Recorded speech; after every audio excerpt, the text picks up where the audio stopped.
to the Dropping Dimes podcast. And here's your host, J.I. Dimes.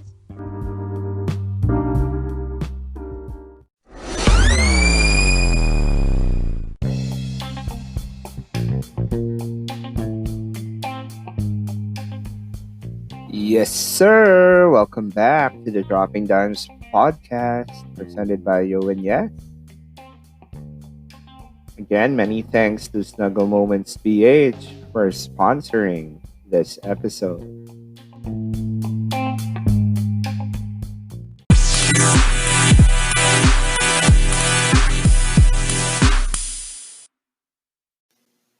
Now, Cook can just dribble it out. And J.R. Smith already shirtless. Final seconds here in this NBA season. The respect from those two.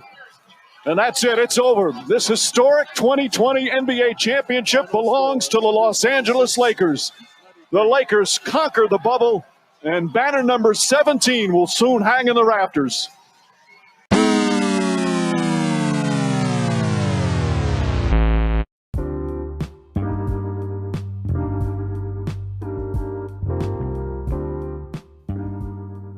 So there it is. Congratulations to the Los Angeles Lakers for winning the 2019-2020 NBA championship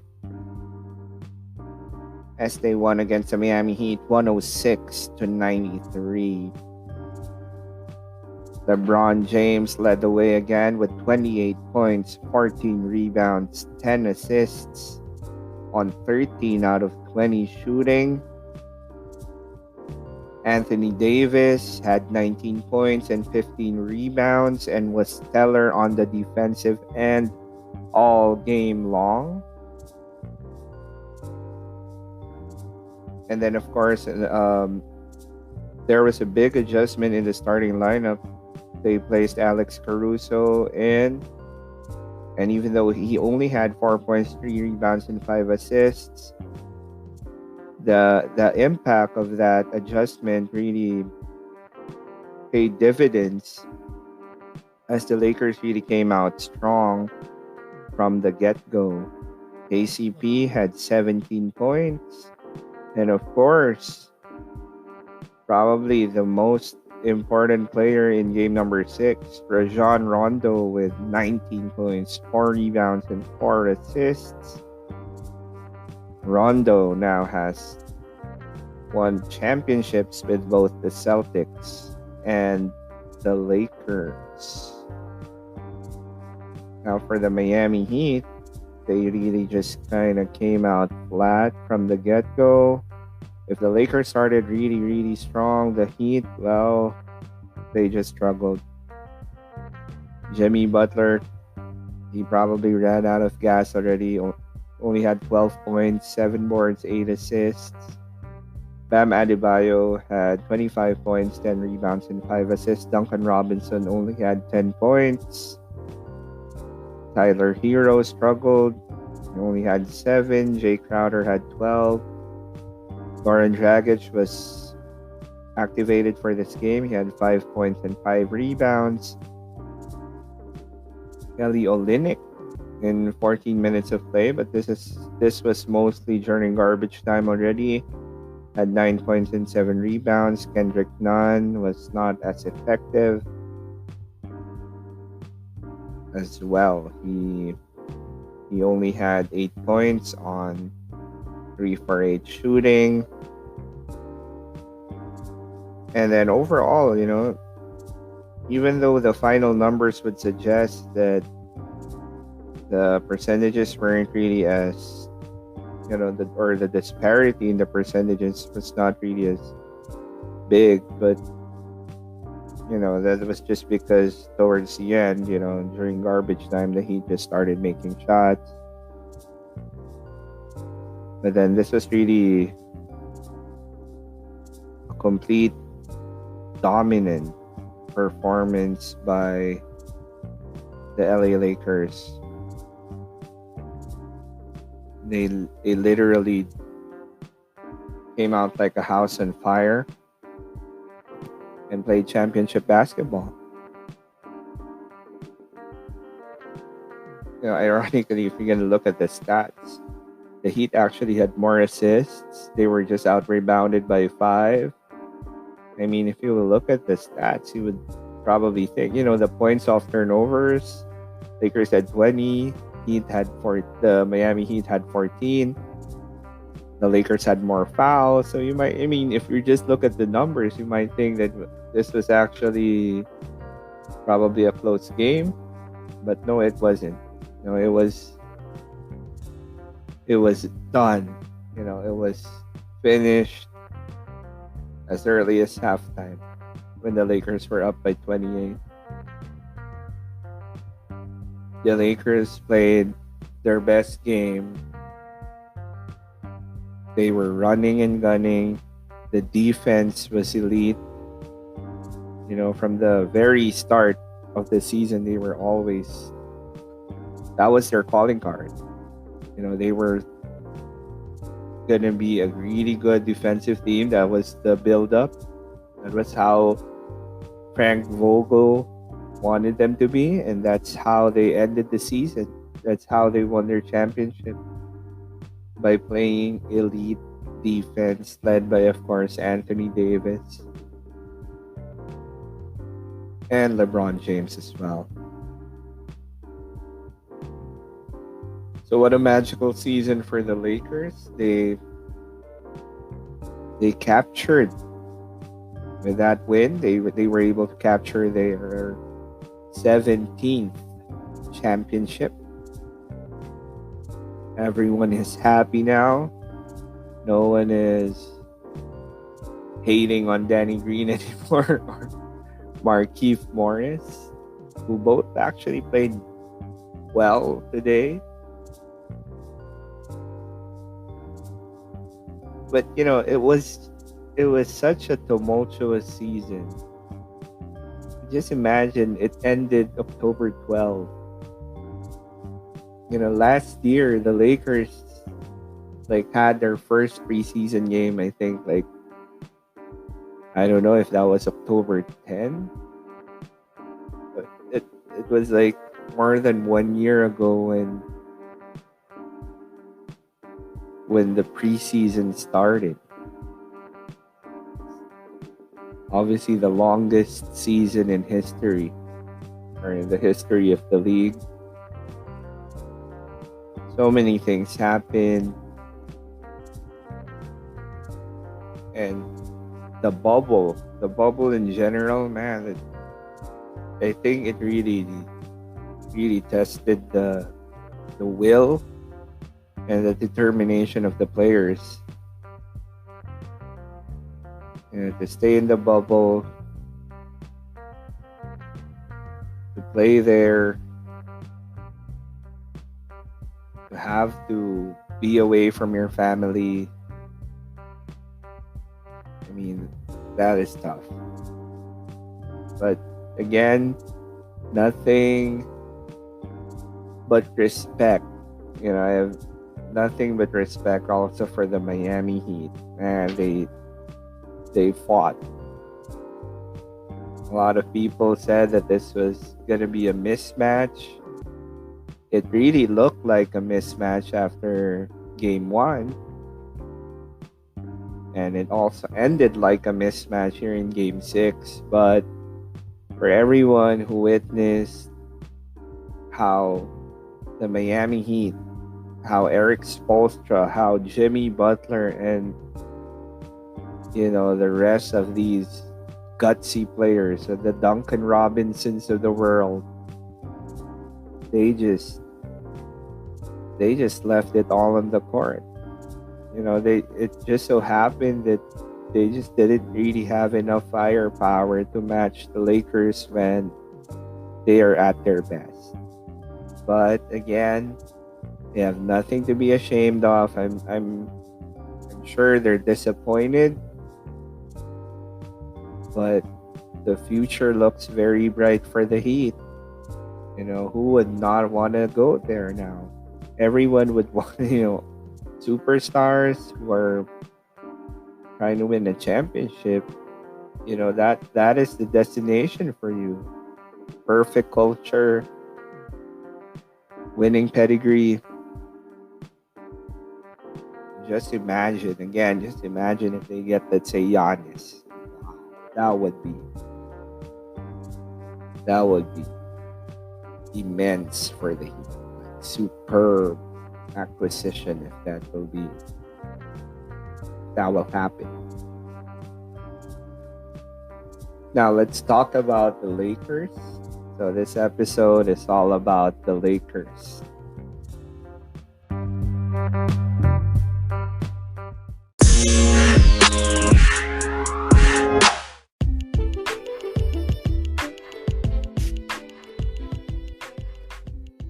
So what a season for the Lakers, right?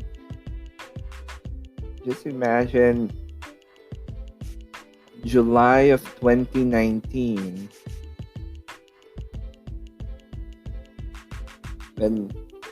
especially when Kawhi Leonard decided to not go to the Lakers.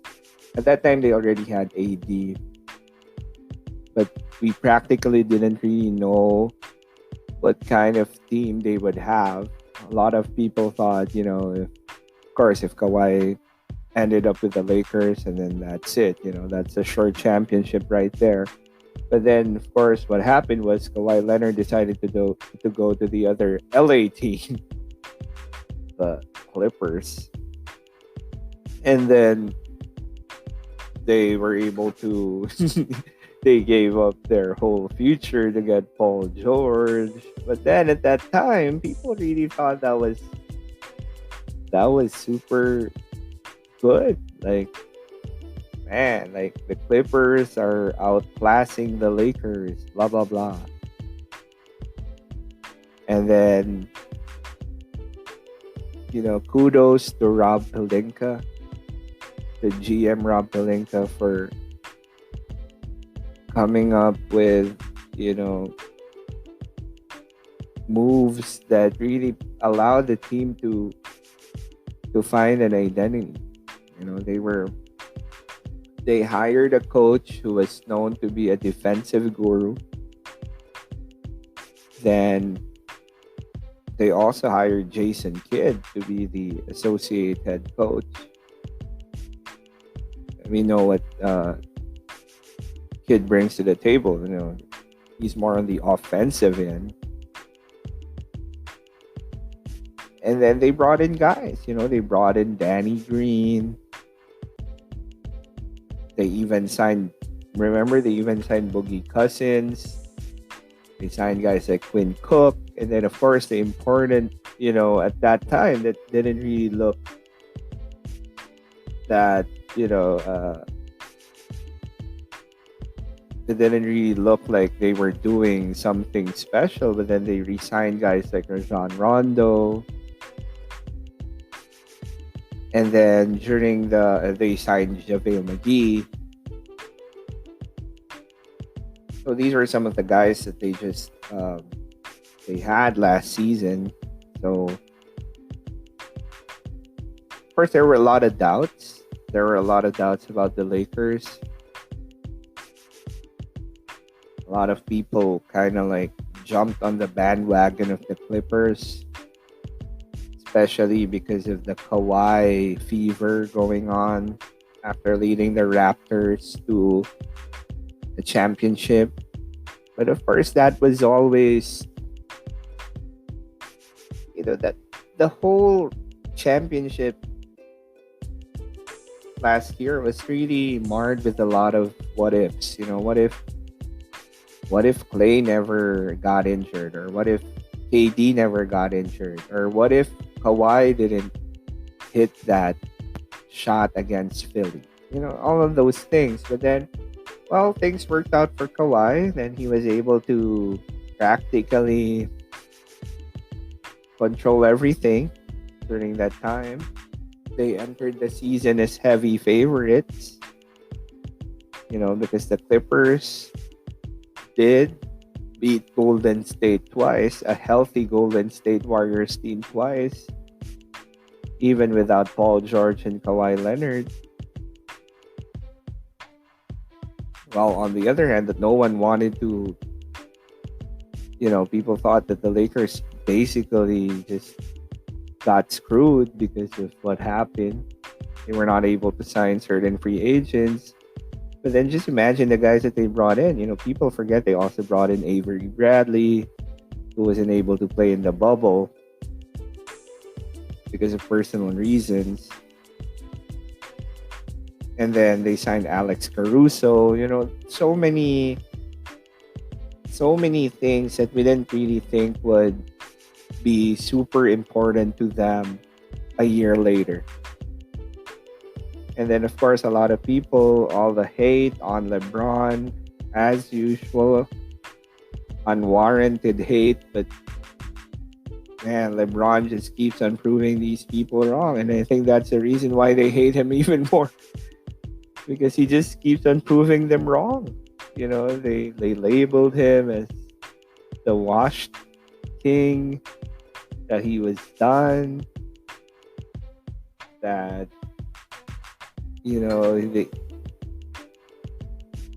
he's never gonna be the GOAT, and he needs an Anthony Davis just to stay relevant, blah blah blah. And remember when the season started, they lost to the Clippers, and man, a lot of people are saying, this is not gonna work. LeBron had a bad game in that very first game. They just didn't look as cohesive, of course, because that was just the first game. And then everyone was like praising the Clippers. But then slowly but surely, they actually gained an identity. And that was, they were going to be a really good defensive team regardless. A lot of people were talking about Giannis and the Bucks, Kawhi and the Clippers. No one was really, everyone was saying Lakers cannot go all the way even if they have LeBron James and Anthony Davis.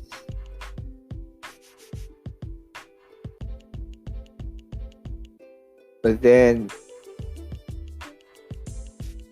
when the trade deadline came along, right? And then buyout season came along, they were able to pick up Markieff Morris, who turned out to be a really solid pickup.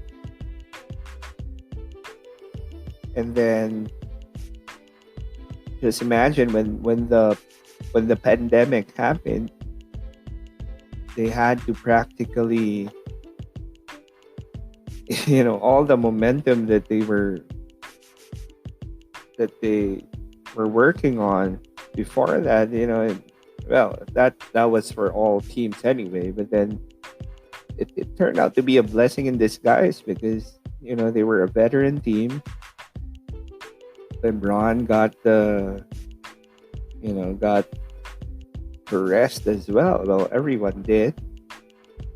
Then when they came back, again, there were so many doubters when the bubble started. No Avery Bradley. They signed J.R. Smith. Remember, they also signed Dion Waiters before the pandemic. And then they signed J.R. Smith. They had to waive Boogie Cousins.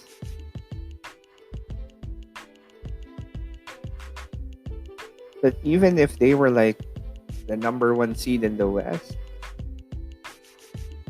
for some darn reasons, a lot of people were still downing them. They weren't a good enough three-point shooting team, that they might be outclassed again by the Clippers, or they cannot stop Giannis. But you have to remember, before all of those things, there was this weekend when they beat the Clippers, and then they beat the Bucks, and then of course the pandemic happened, and then when they came back to the bubble, they beat again the Clippers. And yet, even after those wins, people still didn't believe. In fact, when the playoffs started,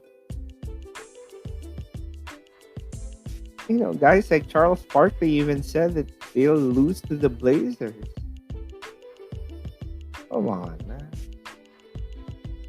And then when they won against the Blazers 4-1, people said they'll lose to the Rockets. Of course, we know what happened. We know how that turned out. And then, of course, when they faced the Denver Nuggets, well, people were saying the Lakers will win against the Nuggets, but then when the Nuggets won in Game 3, it's like, okay, if not for the Anthony Davis shot, Nuggets would have been up 2-1, and then Jamal Murray was playing like the best player there in the bubble. And so people, again, saying the Nuggets would beat them, but that didn't happen. And then when Jimmy Bucket started balling in the finals, and the Heat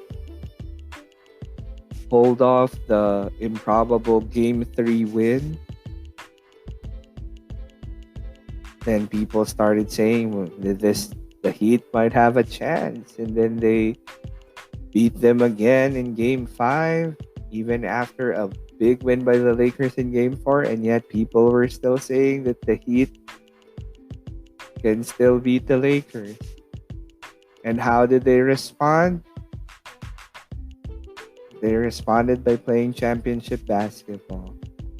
And that's why today they are the 2019-2020 NBA champions. It is a great lesson from this Lakers team. Like, all the adversity. I didn't even mention the greatest adversity of all, and that was, remember what happened in January. LeBron passing Kobe in the all-time scoring list. They lost to Philadelphia. They got blown out by Philly in that game. And then Kobe Bryant, together with Gianna and all the other people who were there in the helicopter,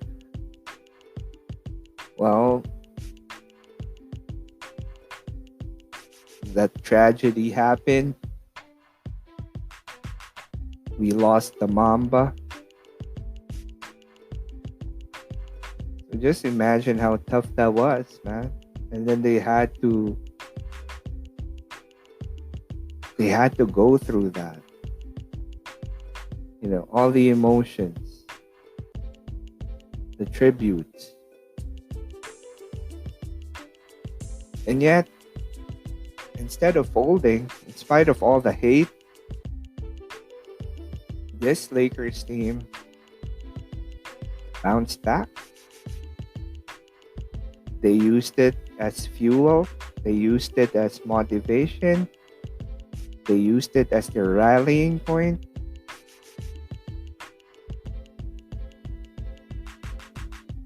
And I'm pretty sure Kobe is very happy right now, man. Kobe Bean Bryant is very, very happy right now. After 10 long years, the Lakers are once again world champions. What a story. Right? Just imagine all the adversity. Frank Vogel said it best. This is a team that has a PhD on adversity. They just on how to handle adversity. Just amazing, how everyone had a chip on their shoulder. To think these guys are, I think LeBron said it best, that everyone on that team just wanted respect. Rob Pelinka wanted respect. Frank Vogel wanted respect. The Lakers wanted respect. And LeBron himself wanted wanted respect. Because honestly, all the unwarranted hate and the disrespect, some of them were just uncalled for, honestly. So even if they didn't even get the awards, all those, Giannis winning MVP and Defensive Player of the Year, and they got booted out in 5 games by the Heat. Lawrence Frank winning Executive of the Year. Come on. And look at what happened to the Clippers, man. They don't have their... Doc Rivers is now in Philly. They say, Paul George, they say they won't be trading him, but we don't really know after what happened. Kawhi is the only guy who probably will be there. And then the others, I don't know if they're really safe.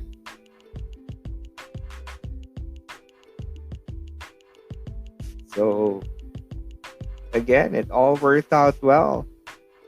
Started this conversation looking back at last July 2019, and here we are, October 12th, 2020. October 12th, 2020. 1 year and around 3 months later, the Los Angeles Lakers are world champions.